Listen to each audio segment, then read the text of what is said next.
commencer d'attaquer le sujet, d'évoquer la métropole et l'écosystème, on va laisser la parole à Magali Avignon qui va nous présenter sa start-up mymarseille.com. Bonsoir, enfin bonjour plutôt, vous m'entendez?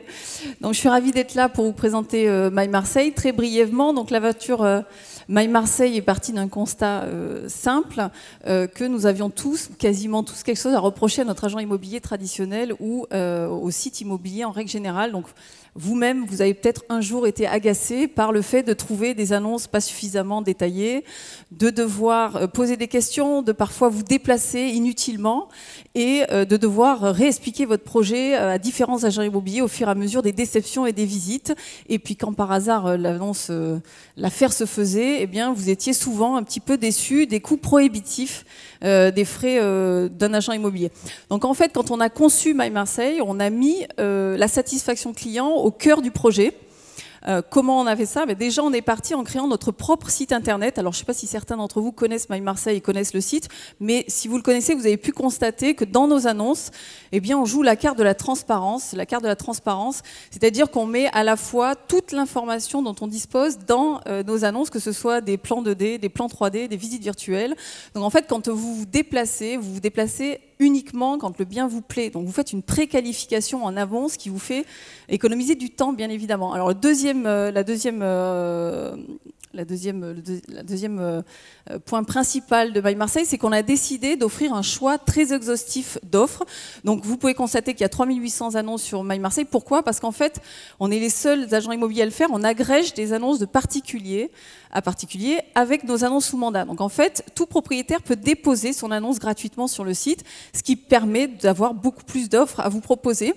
Et puis le dernier point, et pas des moindres, c'est l'avant-dernier point, c'est qu'en gros, on a décidé d'offrir de la qualité de service. Alors la qualité de service, je sais pas si, j'espère qu'il n'y a pas d'agent immobilier dans la salle, c'est qu'en gros, un agent immobilier, généralement, il fait, c'est un couteau suisse, il fait tout du sol au plafond.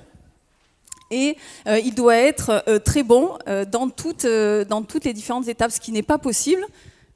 J'imagine que vous savez très bien qu'on est généralement expert dans un domaine. Donc en fait, chez MyMarseille, on a recruté une vingtaine d'experts pour amener de la qualité de service aux différentes étapes de la transaction. Donc chez nous, sur 55 collaborateurs, il va y avoir 20 experts qui vont arriver en support de l'agent immobilier traditionnel. Donc il va y avoir des photographes pros, des marketeurs, des juristes, des notaires qui vont amener cette fameuse qualité à toutes les étapes. Dernier point, on y tenait énormément. On voulait de la qualité de service, mais on voulait maintenir des prix, des honoraires les plus bas du marché. Et c'est encore le cas aujourd'hui. Donc une fois qu'on a fait le tour de la satisfaction client, ça suffit pas. Je pense que parmi vous, il y a des entrepreneurs. Et en gros, le challenge d'un entrepreneur, c'est pas suffisamment de faire plaisir aux clients, c'est d'en faire une boîte rentable. Donc pour en faire une boîte rentable, il fallait, pour pouvoir amortir ces investissements-là, viser du volume. Bien évidemment, quand on a compris un peu le business, on s'est aperçu qu'un agent immobilier traditionnel, il ne pouvait pas offrir cette qualité de service parce qu'il faut pouvoir amortir ces fameuses 20 fonctions support sur à peu près 30 conseillers. Donc aujourd'hui, nous sommes 55, donc 30 commerciaux, 20 fonctions support, et c'est comme ça qu'on peut financer cette qualité de service. Alors évidemment, il y a certes le volume, et il fallait que chaque conseiller soit beaucoup plus rentable, entre guillemets, c'est-à-dire qu'il soit beaucoup plus performant. Donc on a créé des outils. Alors c'est là que le numérique arrive, puisque nous on vient du numérique, si vous connaissez un petit peu. Et donc on a créé en interne des outils qui permettent à un conseiller de gérer entre 800 et 1000 clients en même temps, plutôt que 100 dans une agence traditionnelle. Donc la conséquence directe de ça, c'est qu'un conseiller chez nous, il fait 2 à 3 fois plus de chiffre d'affaires que dans une agence traditionnelle. Donc ça, c'est les points importants. Le dernier point, alors ça c'est un peu mon dada, mais on ne va pas le développer ici, c'est qu'on a aussi offert un environnement de travail à nos collaborateurs qui est assez exceptionnel. Alors si un jour vous avez l'occasion de venir chez nous, vous verrez, il y a des bureaux sympas, on les paye très bien et ils sont contents de venir travailler chez nous. Alors ça encourage évidemment la performance, puis quand les gars sont contents et qu'ils travaillent jour et nuit, évidemment ils sont plus performants. Donc la conséquence directe de cette organisation, qui est très différente d'une organisation d'une agence immobilière, c'est d'avoir amélioré nettement les ratios de cette industrie. Alors je ne sais pas si vous connaissez quelque chose à l'immobilier, mais en tout cas je vais prendre 3 exemples et je terminerai là-dessus. Dans une agence traditionnelle, quand vous vendez un bien, il vous faut le faire visiter 15 fois avant de le vendre. Chez MyMarseille, en 3 fois, en moyenne, on vend un bien. Donc, deuxième ratio, c'est qu'on a divisé par 2 le délai de vente moyen. On est passé de 90 jours à 45 jours. Et le troisième indicateur que je voulais vous présenter, qui est le plus important, c'est la transformation. En moyenne, il faut rentrer 7 mandats pour pouvoir sortir un bien chez My Marseille. Tous les 3 biens rentrés, on en vend un. Donc, en résumé, un client, quand il propose son bien à mymarseille.com, il a 3 fois plus de chances de le vendre que quand il s'adresse à une agence traditionnelle. Alors, la conséquence directe, c'est que l'entreprise se porte bien. On est en croissance depuis 5 ans. On va augmenter encore de 40% le chiffre d'affaires cette année. On est leader sur le marché marseillais depuis 2 ans. On fait à peu près 50 à 60 transactions par mois. C'est un marché très atomisé, donc on a 6% de part de marché. On va finir à 3 millions d'euros cette année avec une rentabilité non négligeable. Et les 2 enjeux majeurs à venir, c'est de densifier notre présence sur Marseille, donc d'aller chercher les 15% de part de marché à 15 ans. C'est un peu ambitieux, mais on est ambitieux. Et puis, ce qui nous occupe beaucoup en ce moment, c'est de déployer le modèle dans notre ville, puisqu'on a validé ce business model à Marseille. Donc, on est en train de travailler là-dessus et on espère que d'ici 5 ans, il y aura dans 10 à 15 villes en France la duplication du modèle My Marseille. Donc voilà, je terminerai là-dessus. On recrute donc énormément et donc c'est pour ça que j'ai essayé de vous soudoyer. Vous avez peut-être trouvé un billet sur votre chaise puisqu'on a distribué quasiment 5 millions d'euros, de faux euros bien évidemment, dans les rues de Marseille ces 3 dernières semaines. Et donc si vous vous ennuyez dans votre job, venez me voir à la fin. C'est très sympa de travailler pour nous. Merci à tous. En tous les cas, je vous laisse la parole sur la Smart City. Je suis très curieuse. Merci Magali. On vous laisse rejoindre le public. Et je vais présenter nos intervenants. Peut-être, oui, vous pouvez peut-être vous rapprocher. Donc on va commencer par là-bas, Monsieur Jérôme Orjas. Donc vous êtes responsable numérique à Marseille-Provence Métropole. À côté de vous, Raphaël Goumin, donc Google France. Monsieur David Lacomblède. Donc vous êtes président du think tank d'Orange, Villa Numéris. Monsieur Stéphane Soto, Medinsoft, et Véronique Védrine, BPI France. Donc, comment la métropole accélère l'écosystème ? On attend de la métropole qu'elle soit un vecteur de développement, d'attractivité. Oui, c'est vous. Donc, Marseille-Provence Métropole a déjà travaillé sur un territoire élargi, puisque vous êtes sur 18 communes. De votre expérience, qu'est-ce que ça apporte d'avoir ce territoire qui est beaucoup plus grand ? Que celui de la ville. Le fait d'être dans une intercommunalité, bien évidemment, on joue plus collectif et on joue surtout plus stratégie de développement. On n'a pas des initiatives individuelles dans chaque territoire, mais on a une véritable politique intégrative où on priorise certaines activités, certains aménagements à l'échelle de plusieurs communes. Et aujourd'hui, bon, moi je représente la Marseille-Provence Métropole qui travaille depuis une quinzaine d'années sur ces problématiques-là, dans le domaine du numérique, mais de l'innovation en général. Mais il faut se projeter dans la future métropole, 92 communes, où on aura un bassin beaucoup plus large et une masse critique d'agrégation. L'idée, c'est de rendre notre territoire attractif, visible au national, à l'international, et d'attirer des talents, des entreprises, et de créer de l'économie, ce qu'on appelle l'économie de la connaissance, mais qui bénéficie à l'économie tout entière, puisqu'après, on sait très bien que derrière une bonne idée, il y a des entreprises qui travaillent et donc des emplois. Donc, alors, que ça soit MPM ou la future métropole, on se pose en tant que facilitateur, accélérateur. Alors en chimie, on appelle ça un catalyseur, c'est-à-dire c'est pas nous qui avons les idées, c'est pas nous qui investissons, mais on apporte notre brique à l'édifice, notamment sur un certain nombre de problématiques. Vous savez, pour le numérique, c'est un enjeu formidable, ça évolue à une vitesse magnifique, exponentielle, mais je dis toujours, pour transférer l'information, pour transmettre l'information, il faut qu'il y ait des tuyaux, il faut qu'il y ait des voiries, il faut qu'il y ait un écosystème, un véritable écosystème qui s'organise. Et l'écosystème, voilà, on câble, on met des fibres, on refait les voiries, c'est les transports en commun, c'est toute cette maille que l'on peut créer pour les smart grids, c'est-à-dire tous ces points d'information où l'information transite, pour les collecteurs d'informations. Alors MPM est un collecteur d'informations, mais aussi les grandes sociétés qui sont des collecteurs d'informations et qui adaptent leur stratégie en fonction de ça. On agit aussi sur les technopoles, qui sont des lieux d'excellence, où il y a l'université, des laboratoires, des grandes écoles, etc. des startups, des pépinières, des incubateurs. Tout ça fait que quelqu'un qui vient sur notre territoire ou qui viendrait sur notre territoire puisse se dire, ben voilà, moi j'ai une capacité, j'ai une bonne idée, j'ai envie d'innover ou j'ai un talent particulier, je vais m'installer dans la métropole parce que d'abord il fait beau, ça c'est indéniable, hein, mais il y a un écosystème qui m'est favorable, je vais pouvoir me loger, je vais pouvoir éduquer mes enfants, je vais pouvoir me déplacer, je vais avoir un outil de transmission des données, je vais avoir des facilités qui font que je vais m'installer ici par rapport à un autre endroit. Voilà, c'est ça le rôle du facilitateur dans lequel nous posons. On va prendre un exemple concret, grâce à l'open data. Le déploiement de la fibre, par exemple. Mais voilà. Google, du coup, a fait une expérience avec vous, enfin une expérience qui est bien plus que ça, qui est un vrai service. Collecter des données. C'est ça.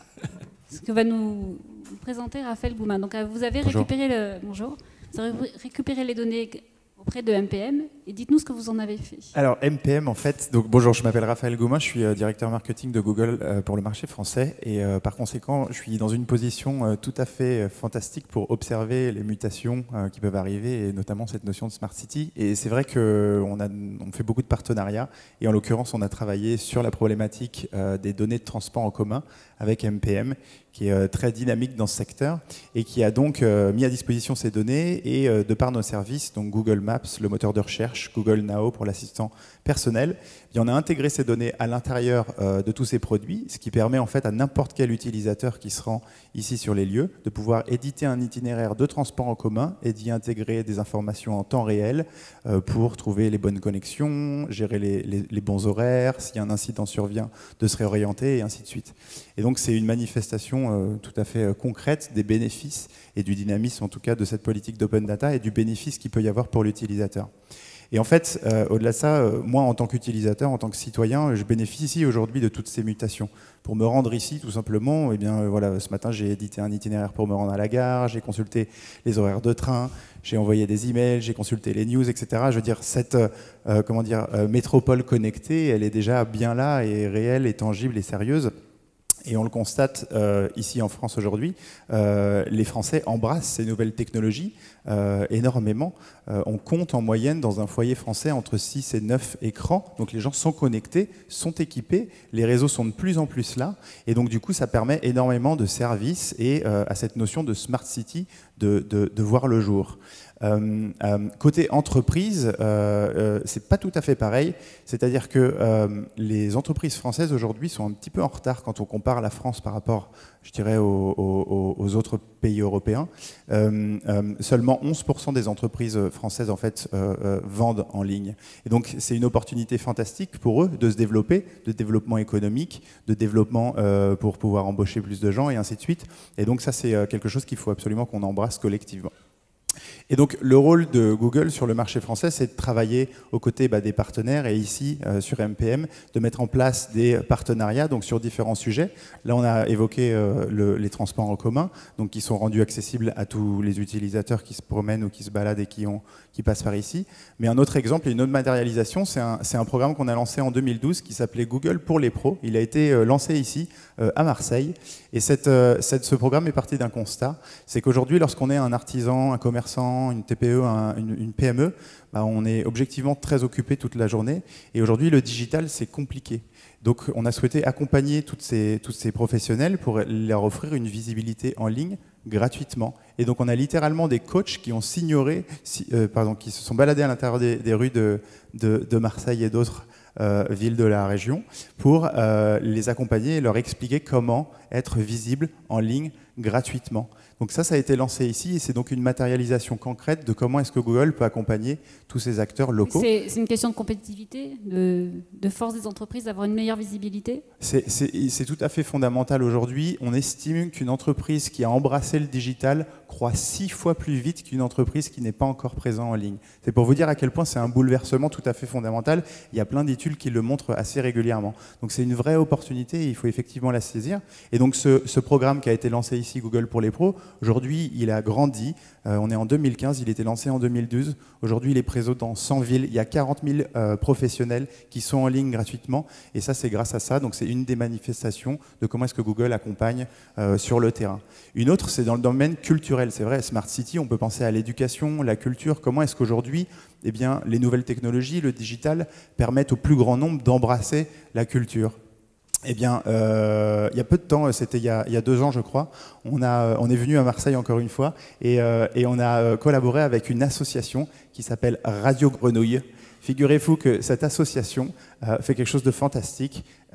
Ils font ce que l'on appelle des balades sonores, c'est-à-dire qu'en fait, ils vont sillonner les rues de Marseille et essayer, via des bandes audio, de vous raconter des histoires et des anecdotes et des secrets sur les rues de Marseille, son histoire, ce qu'il s'y passe, et ainsi de suite. Et ça permet à n'importe quel usager, avec son téléphone, de se balader dans les rues de Marseille et de pouvoir écouter ce qu'il s'y passe, et de découvrir, de connecter, d'aller à la rencontre des gens. Et donc, de fait, comme on a été extrêmement séduit par cette association et Julie de Muer qui la portait, eh bien, on l'a accompagnée, et via une technologie qui est Street View, vous connaissez peut-être, c'est la possibilité de faire une balade virtuelle en ligne.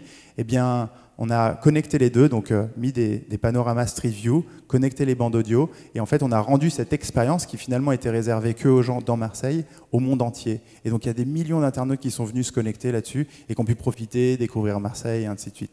Donc voilà en gros sur le pilier économique, sur le pilier social, culturel, associatif, Google veut vraiment être un partenaire de MPM et il y a pas mal de manifestations de tout ça. L'idée, c'est être bientôt le partenaire de la métropole.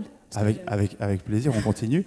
Et ce qui est fantastique, c'est que voilà, Google était connu pour être un moteur de recherche, clairement. Je pense qu'aujourd'hui, on est en train de pivoter. Et si on peut essayer d'être un moteur de réussite pour tous ces gens qui font des choses absolument fantastiques, voilà, je pense que c'est une belle mission et une belle manifestation de l'impact du digital sur nos nouvelles villes. Justement, l'impact pour les entreprises, Stéphane Soto, vous êtes représentant de Made in Soft. Qu'est-ce que ça représente une taille de métropole pour les entreprises du secteur? Ça date pas d'hier. Depuis déjà pas mal de temps, les collectivités soutiennent les entreprises. Alors, elles les soutiennent de différentes formes, comme l'a dit M. Orjas, par la mise à disposition de locaux, gracieusement ou à tarif réduit, par des fonds, comme le FIMP ici, sur le territoire de la métropole Marseille-Provence, ou le DAP du côté d'Aix, pour ne citer que ceux qui nous sont proches. Les métropoles aussi investissent massivement dans le réseau. Et Dieu sait que dans le digital, on a besoin de débit de plus en plus important. Donc, les métropoles, elles accélèrent nos entreprises, finalement, directement ou indirectement, de plein de manières. Et aujourd'hui, en plus, avec l'arrivée de la French Tech, pour le coup, cette accélération est encore plus forte, puisque au-delà des moyens qu'ils confient, des moyens financiers qu'ils confient à une association qui est Made in Soft et qui porte le label Aix-Marseille French Tech, il y a un soutien de tous les instants de la part des élus, de la part des services économiques de ces collectivités, pour nous donner des facilités, pour nous offrir des facilités, pour nous donner des moyens d'être beaucoup plus performants, pour amener nos entreprises à l'international, pour leur permettre de rencontrer des dirigeants de grandes entreprises et ainsi faire surperformer leur boîte. Justement, on parlait de financement tout à l'heure, Madame Védrine, vous portez un regard plus, j'allais dire peut-être pas forcément plus bienveillant, mais est-ce que les projets qui sont à la taille d'une métropole... C'est pas un regard plus bienveillant, mais je crois que chacun le sait, puis s'il y a des chefs d'entreprise dans la salle, c'est un peu le parcours des combattants.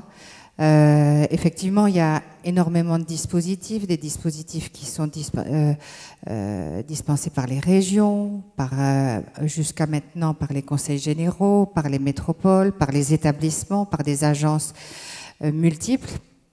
Et le chef d'entreprise, il y a beaucoup de choses qui bougent, mais il n'a pas beaucoup de temps. Et là, justement, la métropole... le thème, c'est l'impact de la métropole. Les métropoles vont avoir un rôle dans l'économie beaucoup plus important, et puis avec la réforme territoriale en relation avec les régions. Donc ça veut dire une coordination. Et je crois que c'est ça le vrai enjeu, parce que y a pas de, ils ont un rôle, le devoir, c'est d'être catalyseur de toute cette énergie. Parce que s'il n'y a pas ça, même si tout bouge autour de nous, rien ne bouge au final, parce qu'il y a des pertes d'énergie énormes. Et la métropole, je pense que c'est la bonne échelle. Voilà, parce qu'il faut avoir la bonne taille, oui. Parce qu'il faut avoir, comme vous l'avez dit, il y a une taille critique, mais il y a aussi l'effet proximité qui est indispensable pour les entreprises. Et même si le digital aide beaucoup, il y a quand même besoin d'une proximité, qu'elle soit ou non digitale d'ailleurs, enfin, selon moi, par rapport au vécu des entreprises. David Lacomblède, en tant que président du think tank d'Orange, vous travaillez sur ces sujets? Alors, mon nom est David Lacomblède, David _ Lacomblède pour ceux d'entre vous qui êtes sur Twitter. Je ne suis pas président d'Orange. Le président d'Orange intervient tout à l'heure. Stéphane Richard sera en début d'après-midi.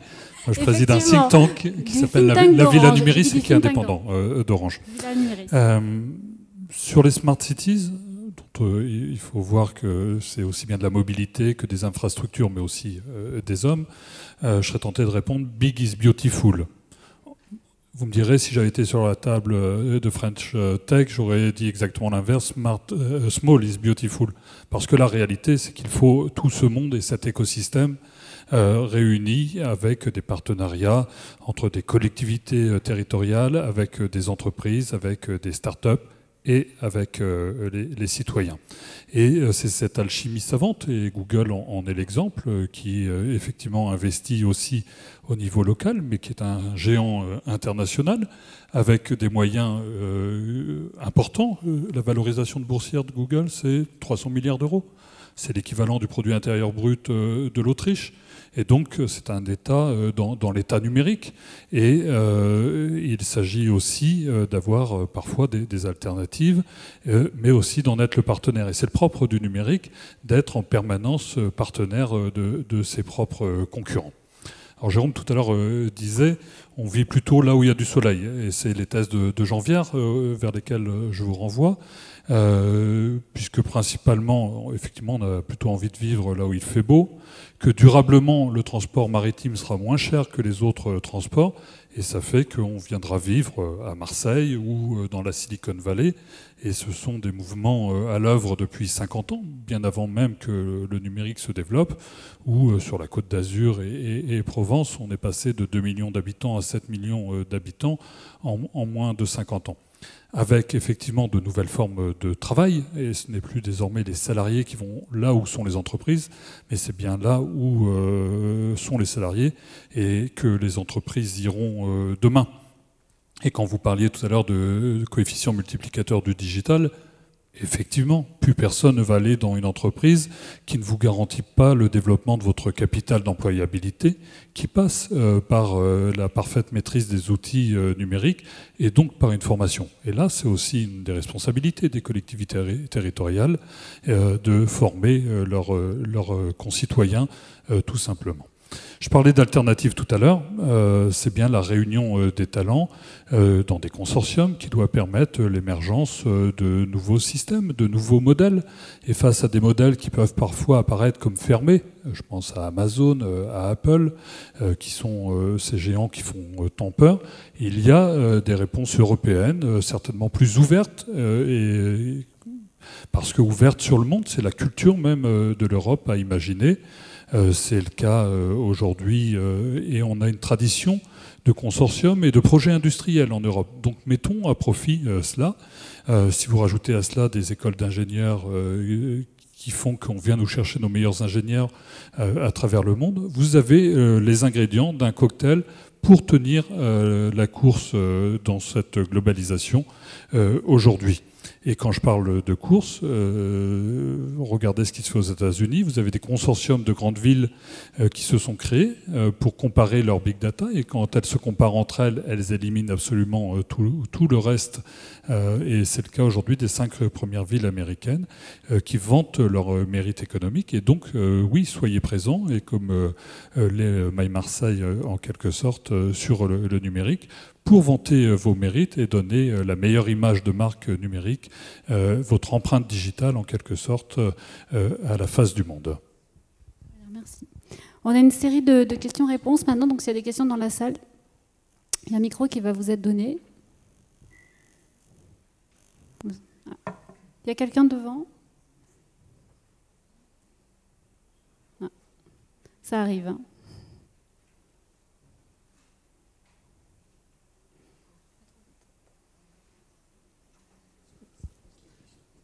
Il y a le monsieur devant qui voudrait un micro.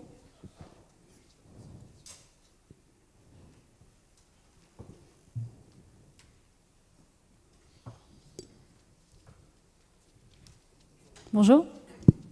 Bonjour, Emmanuel Noutari. Je voulais savoir, c'est de réaction, est-ce qu'il y a dans ces développements numériques mais de Smart City métropolitaine, je m'adresse un peu à Medinsoft, est-ce qu'il y a une place pour les petits finalement? Parce que c'est sûr, c'est séduisant de faire un partenariat avec Google, c'est séduisant de travailler avec Eiffage, EDF, etc. Ils sont tous là. Alors, comment les petits en bénéficient? Est-ce qu'ils ont une place déjà en tant que fournisseurs de services ou comment l'écosystème peut être tiré par l'arrivée de ces gros ou être bouffé par l'arrivée de ces gros? Bon, je vous fais une réponse en deux temps. Tout d'abord macro, et puis ensuite je vais rentrer dans le concret. French Tech, et plus particulièrement ici, est tourné essentiellement, pour pas dire quasi uniquement, vers les petits. Voilà. Il n'y a pas de... Prends pas mal petit, hein. Voilà, vers les petites entreprises. L'objectif, c'est non seulement d'en créer de nouvelles, mais aussi de les placer dans des situations d'hypercroissance, comme je l'ai dit tout à l'heure. On ne travaille que dans cet objectif. Ex-Marseille French Tech est composé, et Medinsoft sont composés uniquement d'entrepreneurs.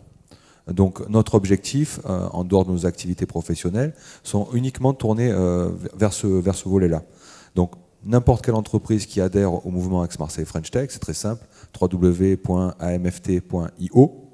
peut bénéficier de cette dynamique. Maintenant, plus précisément sur la question des Smart City, c'est un des premiers sujets que nous avons abordés, puisque nous couvrons 5 domaines d'activité stratégiques qui sont la e-santé, les objets connectés, ce qu'on appelle l'IoT, le transmédia, le marketing digital, le big data et le cloud, et les Smart City, qui est le sujet que nous avons démarré il y a déjà quelques mois, par tout d'abord la sortie d'un document, mais celui-ci n'était qu'un outil pour nous permettre de réunir l'ensemble des DSI de la métropole, ce que nous avons déjà fait à 2 reprises, afin de lancer des expérimentations dans lesquelles nos entreprises localement, ont leur place.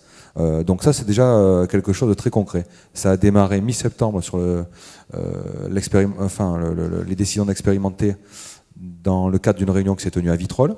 Et ça semble déjà assez prometteur. Le deuxième sujet, c'est aussi le lobbying, la pression qu'on peut exercer auprès des collectivités qui se lancent dans ces opérations.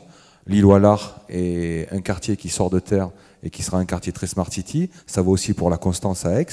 Et notre objectif, c'est de bien expliquer aux collectivités que lorsqu'elles discutent avec Vinci ou avec Eiffage, il s'agit aussi de leur rappeler que localement, il y a des savoir-faire, il y a des innovations et qu'elles ont intérêt à minima à les écouter et au mieux à les intégrer. Oui, bien sûr. Si vous permettez, je rebondis aussi là-dessus parce que je vais même plus loin que Stéphane. C'est vrai que French Tech donne la place aux petits qui ont vocation à devenir grands. Mais j'imagine la Smart City de demain ou même d'aujourd'hui, où en ayant une nappe connectée, n'importe quel citoyen avec une bonne idée pourrait avoir une lisibilité et finalement s'exprimer et produire du contenu. On est plutôt dans ces potentiels-là où l'usager est aussi un producteur de contenu, donc tout peut arriver. Monsieur, allez-y. Jean-François Boisson, Société Terre. Il y a un mot que je n'ai pas beaucoup entendu depuis ce matin, c'est le mot international. Et je voudrais revenir sur le problème de... Ouais. Quand même. Et le mot il a été et un écosystème. Et j'entends souvent parler de notre écosystème, ex-Marseille, métropole, etc., etc. Mais on a l'impression d'un village gaulois. Et qu'est-ce qui se passe en dehors? Et il me semble qu'il est du devoir de notre métropole ou de notre écosystème ou de notre smart territoire de se connecter avec d'autres. Je n'ai pas vu une politique pour le moment de connexion entre le smart city marseillaise avec la smart city, je sais pas, de Kazan ou de Chicago. Je n'ai pas vu ça. Alors tu vas me répondre parce que je te vois prêt à bondir. Ça tombe bien parce qu'hier on a inauguré les French Tech Weeks. On a fait une conférence de presse où justement l'objectif ambitieux, c'est d'être, comme le disait hier soir Stéphane à la conférence de presse, c'est qu'on soit un point sur la carte. Par exemple, vis-à-vis des Américains, je parle... Oui, d'accord, mais un point sur la carte. Alors, évidemment, c'est une carte connectée. Et le simple fait d'être visible depuis 2 ans au CES de Las Vegas, qui est la grande messe du numérique mondial, c'est déjà un avantage. Et donc l'ambition, et notamment avec le projet The Camp, Frédéric Chevalier l'a bien dit hier soir, c'est d'avoir un projet très ambitieux pour qu'on soit visible à l'international. Mais pour être visible à l'international, il faut qu'on s'organise nous d'abord. Hein, avec tout ce qu'il faut, les gros câbles sous-marins, de nous entendre nous, les différentes intercommunalités qui n'en seront plus qu'une. Enfin, je crois, je ne sais pas, les dernières. Donc c'est ça, ça part de... Voilà, nous avons des talents, il faut les faire incuber, il faut les pousser sous différentes manières, avec le foncier, le soutien financier, etc. Créer l'écosystème.